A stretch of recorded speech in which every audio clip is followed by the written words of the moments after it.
저번 영상을 5일 만에 벌써 100만 명의 분들이 봐주셨습니다. 그만큼 요양원의 현실과 노후에 대한 걱정을 많이 하신다는 것이겠지요. 가슴 아프고 안타까운 사연들도 정말 많았습니다. 영상 아래에 달린 수많은 댓글들 중 몇 개만 보여드리겠습니다. 여러분들도 보시면서 이 댓글들의 공통점이 무엇인지 생각해 보세요. 오늘의 주제입니다. 이제는 안락사를 법적으로 인정해야 하는 시기가 온 것 같습니다. 인간의 존엄성을 지킬 수 있도록 스스로 결정할 수 있게 해야 되지 않을까요? 당장 제 앞에 닥친 과제인 것 같습니다. 저도 요양원은 죽어도 가고 싶지 않습니다. 자식들에게 부담 주지 않을 때 스스로 죽고 싶지만 그것마저도 제 뜻대로 할 수 없을 때 얼마나 슬플까 하는 마음이 듭니다. 100세 시대는 축복이 아니라 재앙입니다. 20, 30년을 외롭고 우울하고 지루하게 살 테니 80 넘으면 걸어다니는 송장이나 다름없다고 생각하는 일인이고 안락사를 빨리 도입해야 합니다.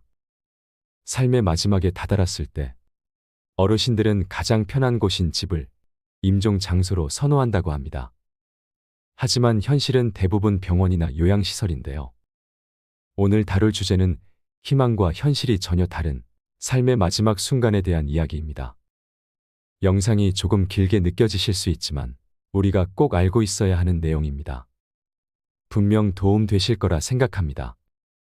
요즘 가장 흔한 임종의 형태를 부르는 말이 있습니다. 연명 셔틀이라는 표현을 들어보셨나요? 임종을 앞두고 요양시설과 응급실, 그리고 중환자실로 갔다가 다시 요양병원으로 이렇게 빙글빙글 돌다가 그 어딘가에서 죽음을 맞이한다는 겁니다. 병원에서의 임종, 우리가 생각하는 존엄과는 상당히 거리가 먼 것 같습니다. 이런 말기 환자를 이송하는 구급차를 연명 셔틀이라 부릅니다. 뿐만 아니라 이 연명 셔틀 속에서 임종을 앞둔 환자에 대한 불필요한 치료도 무분별하게 이루어지는데요. 실제로 내일 모레 죽을 환자에게 위내시경과 장내시경까지 하면서 병원만 4군데를 돌아다니게 하다가 결국 그렇게 제명대로도 못 살고 돌아가시는 경우도 있고, 임종을 앞둔 환자에게 의미 없는 항생제를 마구 투여하는 일은 뉴스에서도 주기적으로 다뤄질 만큼 사회적으로 큰 문제가 되고 있습니다. 의료계에서는 이것을 죽음의 의료화라고도 부릅니다. 존엄한 죽음을 어렵게 만드는 요인입니다. 병원으로 가게 되면 이 모든 과정을 피할 수가 없고 가뜩이나 쇠약한 상태에서 몸에 있는 피를 뽑아서 수백 가지의 검사를 하게 됩니다. 당연히 연세가 있는 분들은 수없이 많은 이상이 나오게 되고 그것들을 다 치료하겠다고 하다가 병원 밖을 벗어나지 못하고 죽음을 맞게 됩니다. 2발로 걸어서 들어갔다가 죽어서 나온다는 말이 그냥 있는 것이 아닙니다. 사실 눈에 보이는 현상만 교정하는 것인데 결국 가족 얼굴도 못 보고 병원에서 그냥 돌아가시는 경우가 다반사입니다. 특히 생애 말기의 환자들이 일반 병실에서 맞이하는 평온한 임종은 현실적으로 어렵고 중환자실에만 있어야 하는 경우가 많습니다. 우리 사회가 죽음을 부정적으로 여기는 탓에 일반 환자와 격리하는 이유도 큽니다. 가족과 함께 죽음을 맞이할 격리된 공간인 임종실도 대부분의 병원엔 없습니다. 우리의 임종을 무례하게 만드는 단초이기도 합니다. 마지막까지 중환자실로 가지 않는 유일한 방법은 1인실로 가는 것인데 큰 비용이 들 뿐더러 대부분의 병원이 1인실도 자리가 없어서 대기해야 하는 경우가 많습니다. 결국에는 마지막 임종 직전에 옮겨지는 곳이 바로 처치실입니다. 처치실이라는 것은 간호사실 옆에 물품을 쌓아놓는 공간이기도 합니다. 병원에서의 임종이 이렇게 이루어지는 것입니다. 우리나라 65세 이상 성인의 임종 선호 장소 1위는 집이지만 현실은 정반대입니다. 10명 중에서 7명 이상은 의료기관에서 생을 마감하고 집에서 임종하는 비율은 겨우 16%에 불과합니다. 집에서는 간병과 의료돌봄을 충분히 제공받기 어려워서 병원이나 시설에서 임종하는 게 현실입니다. 집에서 숨지면 보호자가 경찰 조사를 받는 번거로운 절차도 있어서 임종 직전에 병원을 찾기도 합니다. 존엄사, 안락사, 조력사 이런 말을 많이 들어보셨을 겁니다. 누구나 존엄하게 죽을 권리가 있다. 나는 소변줄 끼고 그렇게 생명을 연장하고 싶지 않다고 생각은 하시면서도 실제로 어떻게 준비해야 하는지에 대해 잘 모르시는 분들이 많습니다. 어떤 의사가 겪은 이야기입니다. 어떤 병원의 90대 노인분이 삐쩍 말라서 기운 없이 누워 계시더랍니다. 그래서 의사가 입원하실게요. 이렇게 하고 돌아섰는데 이 노인분이 갑자기 의사 가운을 탁 잡더랍니다. 그러더니 그 의사에게 난 도대체 어디로 가는 거예요? 왜 나한테는 아무도 설명해 주지 않는 거예요? 하더랍니다. 이 의사가 그 말을 듣고 정말 충격을 받았다고 합니다. 그동안 수많은 의사들이 환자의 증상이나 치료 과정을 보호자한테만 설명해 줬다는 겁니다. 이 의사도 90의 노인한테 굳이 설명할 이유가 있을까 이렇게 생각을 한 거죠. 왜냐하면 가족들이건 의사들이건 그 노인을 치료의 대상으로만 여기지 뭐가 필요하고 뭘 어떻게 하고 싶은지를 물어보지 않기 때문입니다. 죽음으로 가는 과정을 가장 많이 본다고도 할 수 있는 의사들이 공통적으로 얘기하는 것이 있습니다. 죽음이 어떤 것인지, 죽음을 향해 간다는 게 어떤 것인지 생각하면서 사는 사람들이 정말 부족하고 죽음에 대한 준비와 대비가 되어 있지 않은 경우가 많다고 합니다. 우리는 죽음에 대해 공부하고 직면해야 합니다. 요즘에는 60, 70대가 병원에 가면 의료진끼리도 젊은 사람이 왔다. 앞으로 살아갈 날이 많은 사람이 왔다고 생각한다고 합니다. 하지만 60, 70대가 돼도 나이가 든 채로 살아가는 일은 생각보다 쉽지 않고 힘든 일입니다. 언제 어디서 우리가 불의의 사고나 질병으로 생을 마감하게 될지는 아무도 모릅니다. 요즘에는 사전 연명 의료 의향서를 쓰신 분들도 많습니다. 이 제도가 없었던 그 전보다는 체계라든지 시스템이 많이 나아졌다고 하지만 아직 가야 할 길이 멀고 문제가 많습니다. 기본적으로 사전 연명 의료 의향서를 보면 대단히 많은 동의 항목이 있습니다. 그래서 설명을 잘 들었다. 법령에 대해서도 들었으니까 사인하세요 하면 사인하고 이제 됐구나. 나는 존엄하게 죽겠구나 하고 생각하시는 분들이 많습니다. 하지만 죽음의 현장에서 연명치료 여부를 결정하는데 이 서류도 도움이 되지 못하는 경우가 참 많습니다. 구체적이지 않기 때문입니다. 연명치료를 한다면 어디까지 하는 건지 의사도 본인도 가족도 판단할 수가 없는 것입니다. 죽음 앞에서는 정말 다양한 의학적 상황이 있습니다. 그에 따른 처치로 중환자실 치료도 있을 수 있고 삽관도 있고 비위관도 있고 튜브도 있고 항암제도 있고 투석기도 있고 체외 순환기도 있는데 이것을 전부 다 안 한다는 건지 한두 개만 안 한다는 건지 결정을 내리기가 참 모호합니다. 그래서 결과적으로 사전 연명 의료 의향서를 써놓았다고 할지라도 현장에서 선택을 해야 합니다. 저것만 썼다고 끝이 아닌 것이죠. 그래서 나중에 나온 양식에는 심폐소생술을 할 건가요? 인공호흡기를 쓸 건가요? 혈액투석을 할 건가요? 호스피스 할 건가요? 이런 것들을 묻는 란이 생겼습니다. 그런데 이 질문에 대한 자세한 내용을 알고 쓴 사람이 있을까요? 그냥 막연히 나는 싫다고 그냥 아니오라고 하거나 혹은 나는 잘 모르겠으니까 근데 그냥 치료받고 싶으니까 전부 예라고 하는 분들이 정말 많습니다. 의학적으로 저걸 다 알고 썼다고 해도 어차피 병원에서 그런 상황이 닥치면 다시 물어봅니다. 그러면 환자나 보호자가 다시 답을 해야 합니다. 그만큼 복잡한 문제고 우리가 미리 알고 준비해야 하는 문제라는 것입니다. 만약 사전 연명 의료 의향서를 써두고 환자의 의식이 없을 때 그래, 여기에 동의했으니까 돌아가시게 둡시다 하고 그냥 돌아가시게 할 수 있을까요? 의사가 과연 그럴 수 있을까요? 가족들이 도착했는데 의사 입장에서 이 서류가 있으니까 그냥 돌아가시게 두겠습니다. 그렇게 말할 수 있을까요? 그래서 물어보면 가족들이 살려달라고 합니다. 이 서류는 결국 아무런 효력이 없게 되는 것입니다. 그러니까 가족들과도 이런 내용이 사전에 얘기가 되어 있어야 합니다. 가족들이 고인이 되실 분 혹은 환자분의 유지를 이해하고 환자분의 의지를 받들어서 의료진에게 전달할 수 있어야 합니다. 평상시에 그냥 살기 싫다고 흘러가듯이 얘기는 많이 하셨어요. 그럼 그분을 가족들이 그냥 돌아가시게 둘까요? 현실적으로 어렵습니다. 가족들과 그 얘기가 잘 안 되어 있으니 어려운 겁니다. 그래서 나이가 들수록 구체적인 의사 전달이 필요한 것입니다. 자기 의학적 상태가 어떻고 그 치료가 필요한지, 어떤 일이 발생할 수 있는데 어떤 치료까지 할지, 이것들을 구체적으로 알고 있어야 합니다.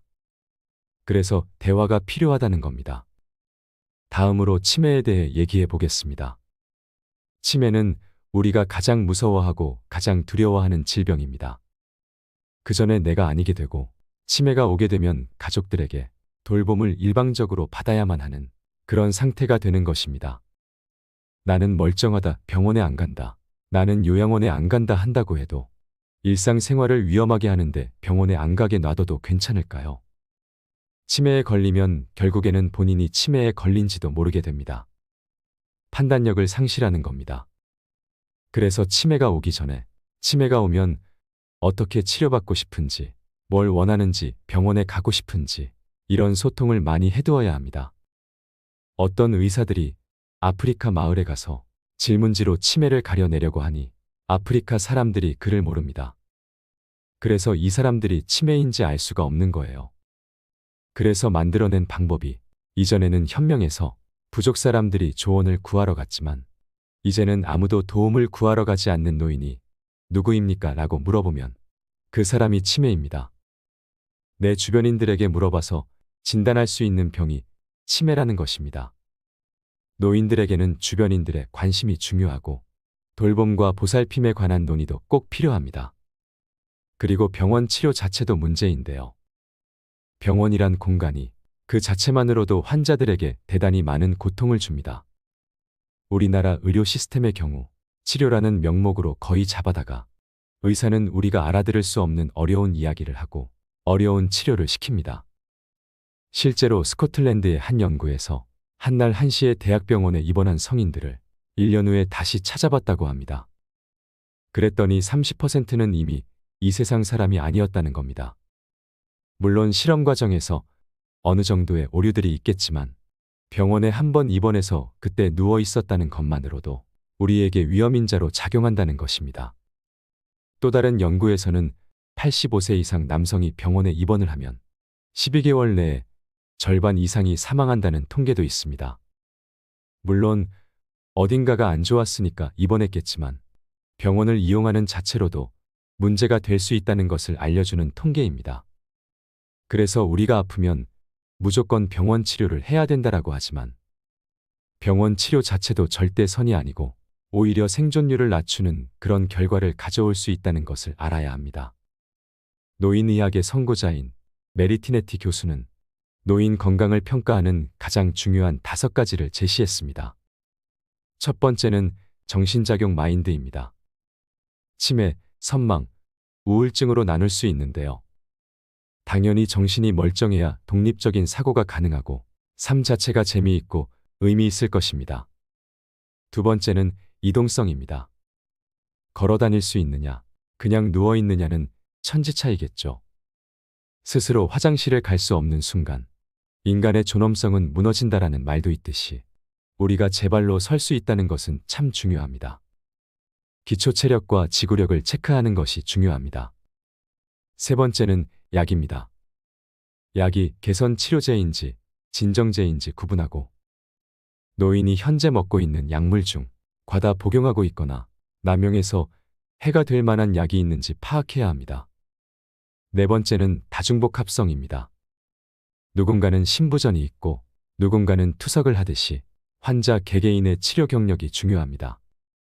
이것들을 종합해서 향후 치료를 계획하고 정확한 평가를 해야 됩니다. 가장 중요한 5번째는 무엇이 가장 중요한지 파악하는 것입니다. 노인이 현재 가장 필요한 것과 무엇을 원하는지, 희망과 열정이 있는지의 여부입니다. 나는 병원 치료를 하고 싶지 않다든지, 나는 조용히 한적하게 살고 싶다든지, 이런 부분들을 생각하면서 살고 계신가요? 많은 분들이 평소에 이런 부분을 놓치고 삽니다. 하지만 이게 가장 중요한 부분입니다. 우리가 100살, 120살 노년까지 뼈를 튼튼하게 하고 살려면 어떻게 해야 할까요? 80살이 됐으니까 튼튼하게 살아야지 하면서 80세부터 운동을 하고 약을 먹으면 누가 봐도 늦습니다. 그래서 한 살이라도 젊을 때부터 준비해야 합니다. 젊을 때 운동 한 사람이랑 안 한 사람이랑 뼈 건강과 뼈대 자체가 다릅니다. 그리고 금연도 해야 하고 칼슘도 충분히 섭취해 주셔야 합니다. 또한 일상적으로 햇살 아래서 비타민 D를 적정량으로 얻는 것도 참 중요합니다. 노년까지 건강한 삶을 살게 하는 것은 건강할 때 준비하는 자세입니다. 애석하게도 기대 수명의 가장 중요한 요소 중 하나가 부유함입니다. 연구 결과에 따르면 돈이 많을수록 사람의 기대 수명과 평균 수명이 늘어난다고 합니다.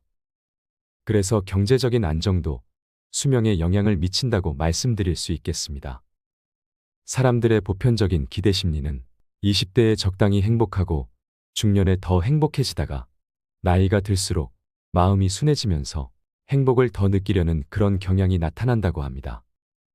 우리의 건강한 삶을 위해서 많은 전문가들이 조언합니다.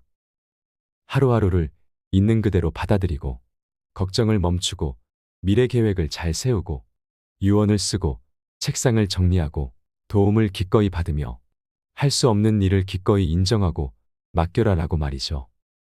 이런 계획을 세우고 노년기에 건강하지 못함도 자연스레 받아들이면서 살아가는 노인이 있는가라고 생각해 보면 잘 없습니다. 하지만 우리는 앞으로 이런 노인이 되어야 합니다.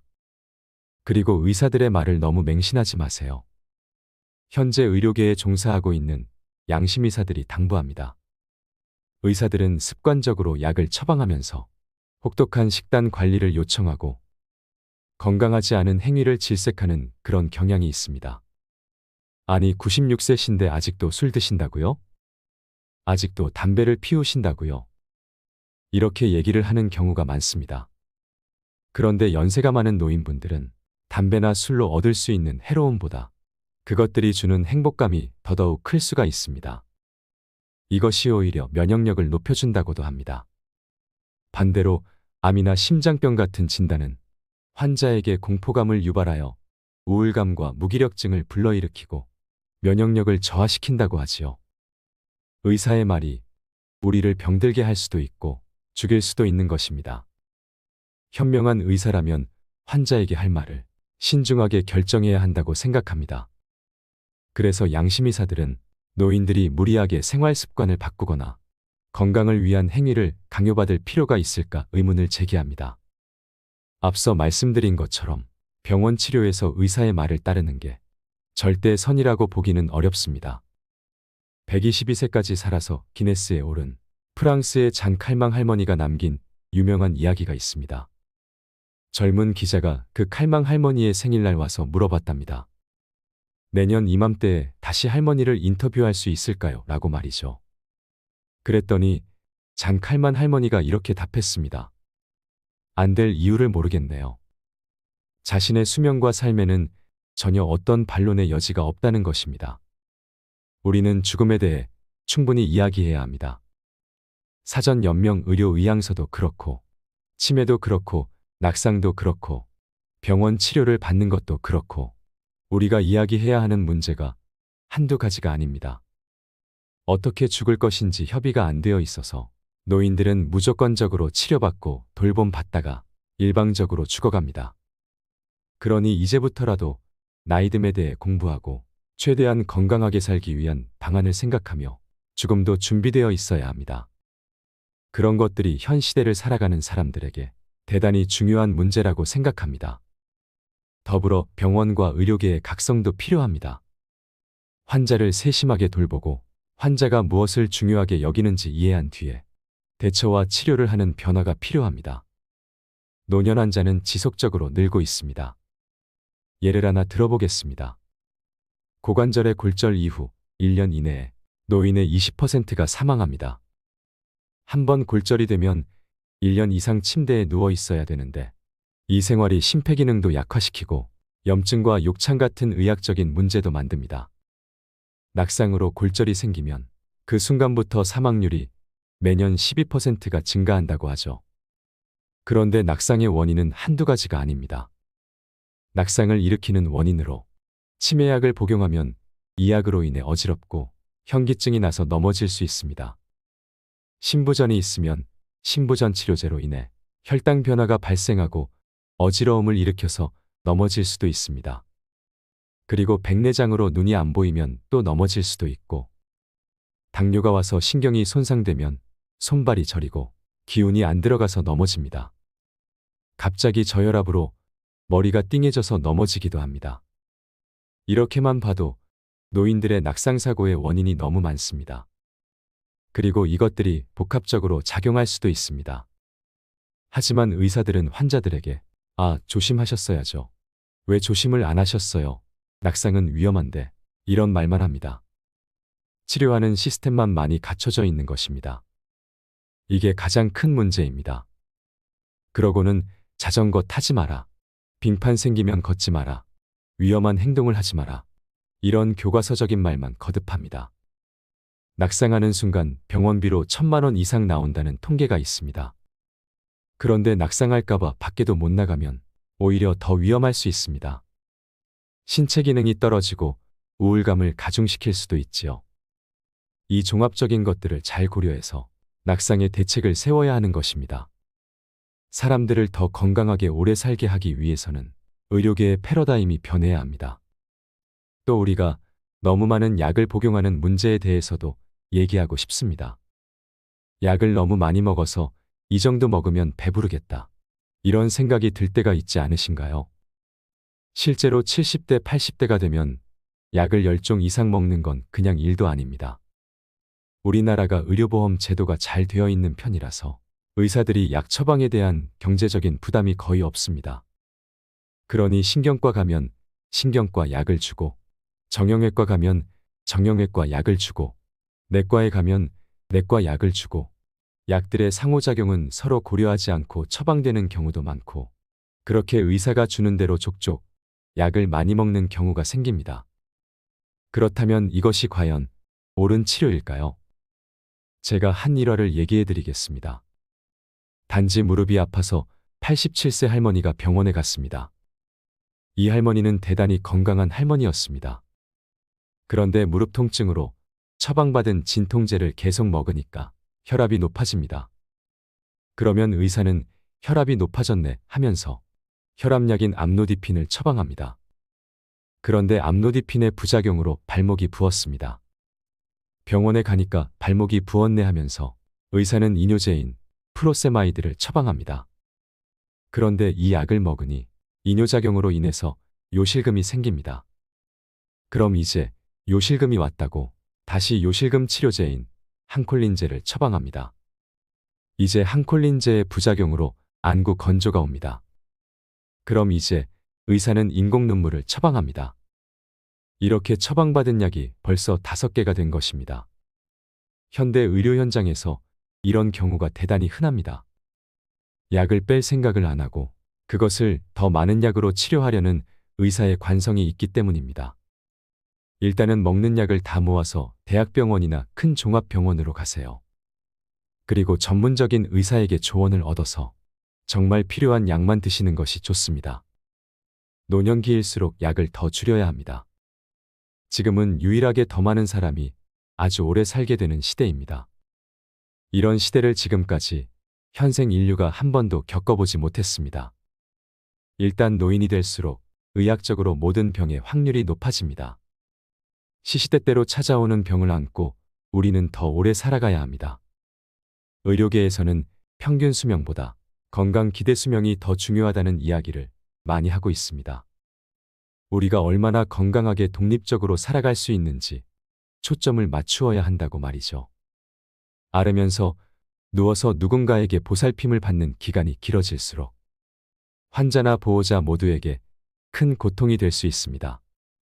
그러니 건강하게 살아가는 건강 기대 수명을 늘리는 노력이 필요합니다.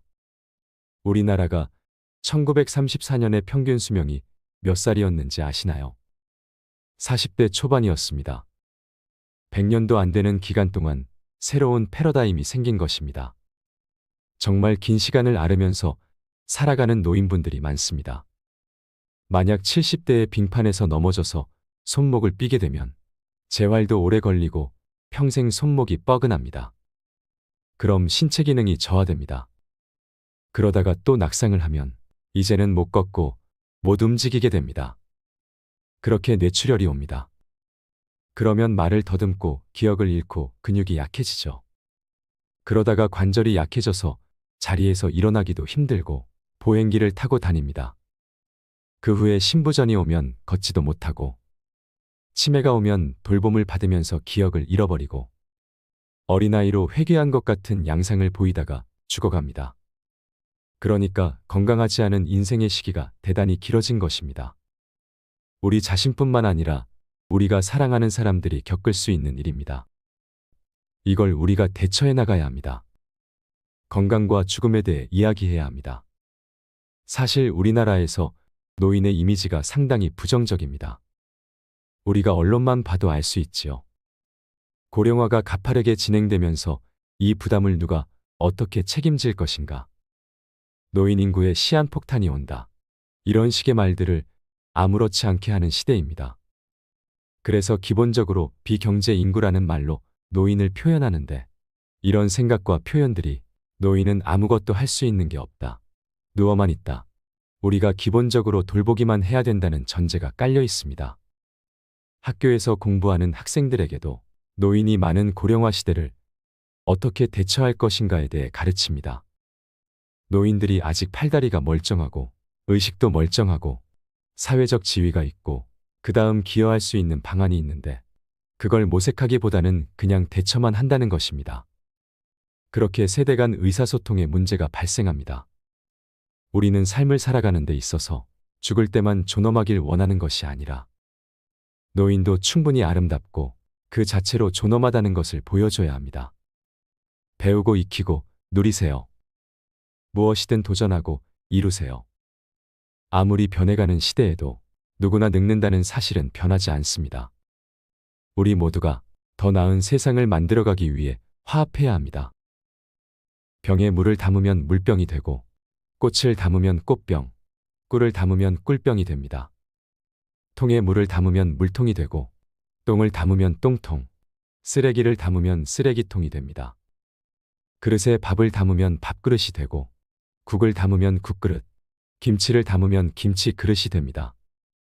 병이나 통이나 그릇은 그 안에 무엇을 담느냐에 따라 좋은 쓰임으로 쓸 수도 있고 허드렛 일에 쓰일 수도 있습니다. 꿀병이나 물통이나 밥그릇 등 좋은 것을 담은 것들은 자주 닦아 깨끗하게 하고, 좋은 대접을 받는 대신 좋다고 여기지 않는 것을 담은 것들은 한번 쓰고 버리거나 가까이 하지 않고 오히려 멀리하려는 나쁜 대접을 받습니다. 그리고 이러한 병, 통, 그릇들은 함부로 마구 다루면 깨어지거나 부서져서 곧 못쓰게 되기 쉽습니다. 우리 사람들의 마음도 이것들과 똑같아서 그 안에 무엇을 담느냐에 따라 좋은 대접을 받을 수도 있고 못된 대접을 받아 천덕꾸러기가 될 수도 있습니다. 즉, 우리 마음속에 담겨 있는 것들이 무엇이냐에 따라 사람 대접을 받느냐 아니냐로 달라지는 것이라는 말입니다. 불만, 시기, 불평등, 좋지 않은 것들을 가득 담아두면 욕심쟁이 심술꾸러기가 되는 것이고, 감사, 사랑, 겸손 등 좋은 것들을 담아두면 남들로부터 대접받는 사람이 되는 것입니다. 무엇을 담느냐 하는 것은 그 어느 누구의 책임도 아니고 오직 자기 자신이라는 것을 생각할 줄 아는 삶을 살아가야 합니다.